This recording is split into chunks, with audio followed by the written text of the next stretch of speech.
yet, but this is a report that is important, especially if you are a fan of the idea of the Warriors acquiring Lauri Markkanen from the Utah Jazz. Tim McMahon, who has been with ESPN and covering basketball for many moons and is dialed in, goes on the Low Post Pod. That's with Zach Lowe, also very tapped in and dialed in the NBA, these two reporters. And listen to the conversation as it unfolds and what Tim says about what the Jazz would want to make a deal happen. Educated speculation, I think Podziemski would have to be in the deal. Obviously, you're talking about a ton of picks. I don't know how much the Jazz would press on Kaminga. I do think, like, if Podziemski's not in the deal, there wouldn't be a deal. Okay. So, as is usual, we here in the media have actually spent the better part of a week and a half wringing our hands over whether or not we would put Kaminga in a deal, because, damn it, Utah's going to demand Jonathan Kuminga. Would you do it? Wouldn't you do it? And here's Tim McMahon saying, yeah, I don't think Utah gives a rip about that at all. We might be talking about the wrong young player with the Warriors. What is your reaction to what McMahon just said there? I mean, I'm Googling Lauri, and he's dreamy. Like, he's really good looking. He could take over for Clay in the Bay Area off the court. Okay. For sure. Off the court. A handsome man. No, but Pods is my favorite player. I mean, besides Steph. Last year you came in here and you couldn't stop drooling over Kaminga. But he's my favorite too. Those three guys are my three favorite players. I think if you put somebody else with them, you can win a lot of basketball games. Okay. Draymond is okay. I don't know. I think that ship has sailed, if I'm being honest. I know you do. But I mean, that's not even, it's not relevant to this right now.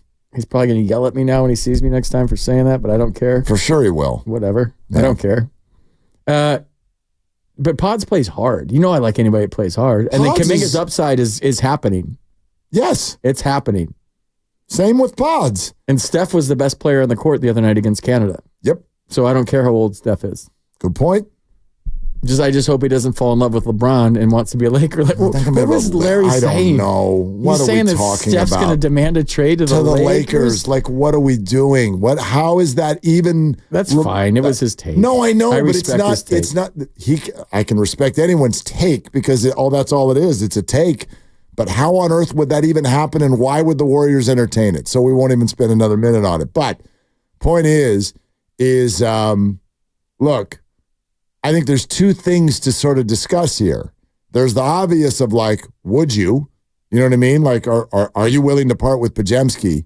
But I think the other very important subject matter is this. Why? Why do the Jazz want Pods and not Kaminga? Maybe see a bigger upside. But Markkanen is a plug-and-play superstar. Like, put him in. There are people who will argue the super, but okay, yes. Star. Yes. Take the super out. I got a little carried away there. Star. And he makes you better immediately. No 27 years old. He's option got game two, for days. A clear offensive option two. And a big man. And I know he doesn't play the biggest of all the 7-footers out there, but he's a big man. He's a big man. The Warriors, my God, they could use him. Yes. So for Pods? Well, it's not just Pods. I mean, look, the money's got to work. Lauri doesn't make a ton. But, you know, if it's a Pods and a Wiggins, to help make money work, is there a bad contract for Utah that comes back? And obviously, these things now in this day and age are centered on picks. It's going to be your picks. It's going to be 4 different years of picks. Some of them might just be pick swaps. At least 2 of them will just be picks. You get our first-round pick. And I know plenty of people who think that alone makes it a deal breaker because it does feel like you'd be giving up a healthy portion of your future.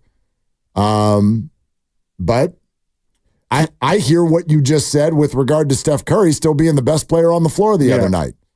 on Team USA. For teams over the cap, it says right here, they can only do this by offering up to 140% of the player's current salary by NBA rule. For Markkanen, that'd be $25 million per year. Still not what he's worth on the open market. He's more of like a 35, close to... Markkanen? Yeah. No, the extension that he's about to get is going to be up more toward 50. 42, it says. So you're right. Yeah. You're right. Yeah, it's going to be big. It's going to be big. Well, so but translate that rule. What are you're saying that they would have to send out? They would have to send out about $25 million in salary. I think so, but I just read it. Wiggins is 22. I mean, that'll get you there if you want pods and all the picks. That's probably. I mean, McMahon, I think, is saying that's what they'd have to offer. Sometimes they're just words and you read them. I don't know what it means. Yeah, words are hard sometimes. Especially if you don't have readers on. Reading is hard. It's just like all these words, and then there's more words. And right now, I'm just reading, just to get a heads up on something I did not prepare for in the show. Well, let me just throw again, I have no knowledge of what Utah wants, if they even want to trade Markkanen. Are they just on a fishing expedition? Clearly, in league circles, there are those who believe it's at least worth a phone call and an offer. And I don't have my trade machine up, but if I said to you, Wiggins, Pods, and at least 2 first-round picks and 2 first-round pick swaps, would you do that for Markkanen? Well, I'm done with Wiggins, so bye. Okay. Well, yeah, that's just a salary matching thing. That's all that is. Yeah, I'd do that. You would as do much that. as I like Podziemski, because I don't know him. He wouldn't mind. He's been on this show more than any Warrior in the last 2 years. Dude. Yeah. If you can get a plug-and-play star and you're trying to compete in probably the best division. I coached from the Kings the other day, Kiriano, and he was the head coach of the Raptors, and he's in town watching the Blue Jays. And we had this long talk with Logan Webb in the dugout. And I learned more about basketball in 15 minutes of talking to him than I've ever known in my life. What did he tell you? He said, we were talking about tips and tells, and he was talking about if a guy goes to his left and you put a hand on his hip, and once your hand touches his hip, like he'll turn into a jumper, and you know all these things, and the analytics tell him. But he's telling me how the game has become so long and so athletic that the corner jumper, the three-pointer, used to be the jump shot, the easiest one to make. And he goes, now guys are so long that they can be under the rim and get out to the three. So the three is taken away, and the game is moving backwards. Where back in the day, the game was moving forwards, where you had the big man down low. And he goes, the reason why guys like Steph are taking three-pointers 7 or 8 feet behind the line is because you have more percentage to make an open jump shot than you do a contested jump shot on the three-point line. So that's why the game is moving out. And he's telling me guys just in practice every day are draining half-court shots, where when he played back in the day, like if you made a half-court shot, it was a big deal. Yeah. He goes, they're not even heaving the half-court shots. No, they shoot it like a shot. They shoot it like a jump shot. I don't even know. I've never understood what Curry and Lillard are doing. I don't even know. You know what I mean? Like if you and I went over to a park, we need to like take 4 steps, run up to even get the ball to the hoop from half court. Steph can shoot it from 3/4 court as if he's just shooting a shot. I don't even understand it. But anyway, go ahead. Coach Triano went on to say that like there were some interesting things he said about the second half last year, where the refs just it got real physical in the second half. Really did. Whether they got a memo to let them play, the games were going faster and there was less foul calls. And then I said something to him. I said something. Yeah. Steph never gets a call. Like he goes to I go, he falls. Steph Curry falls every time he does a layup. And he goes, FP, that's our best offense against the Warriors. Because when he falls and misses, it's 5-on-4. Yep. And he goes, that's the best advantage you can possibly have. It's like a power play. Because if you watch, Steph falls on every layup. So we're sitting there talking about some really cool things.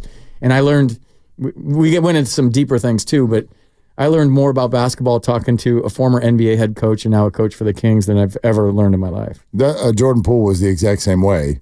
And I get it. Like those guards are, because it's gotten so physical, I do think sometimes they're falling down, or at least allowing themselves to go down, because they're trying to make it look like they drew a lot of contact. I think it's a habit. A foul call. It's a habit with Steph, because if you watch the documentary on him, he was doing it at Davidson. Yeah.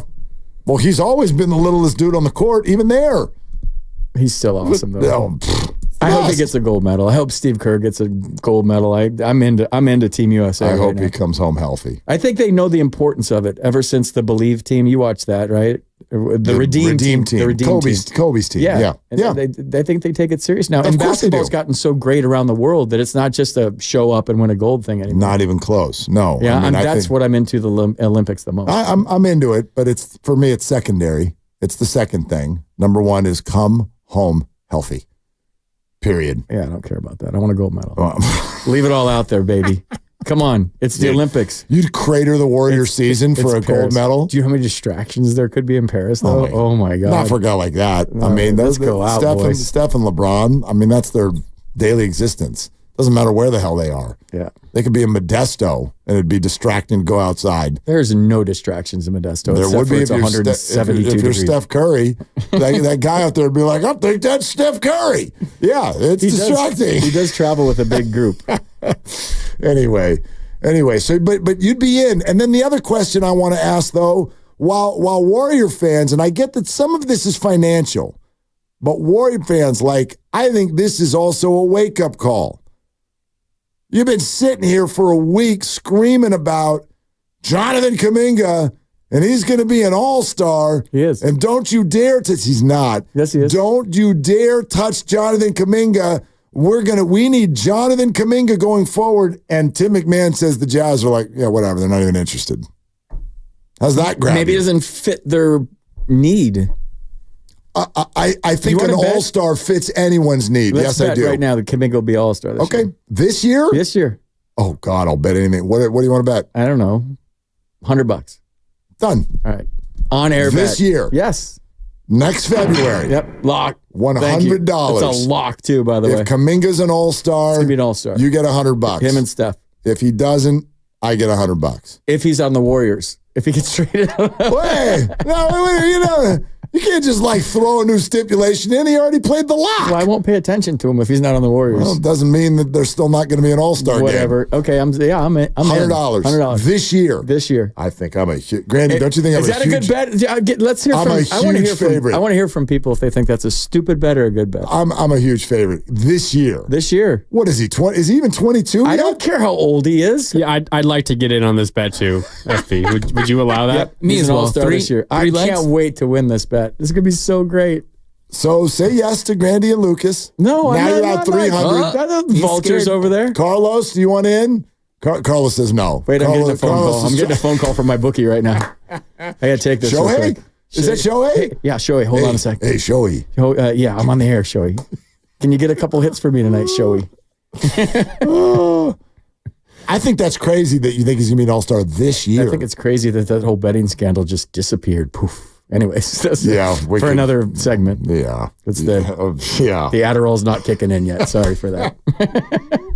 No, Larry and I did a bunch of this yesterday with regard to whether or not he projects to be an all-star. But the idea that you think it's going to be this year. Yeah. Did you not watch last season? He was the best player on the court most nights. No, he wasn't. Yeah, he was. Steph Curry was the best player on most nights. Of course. But the way he developed going to the hole, fearless, his mid-range jumpers, he's working on it as we speak right now.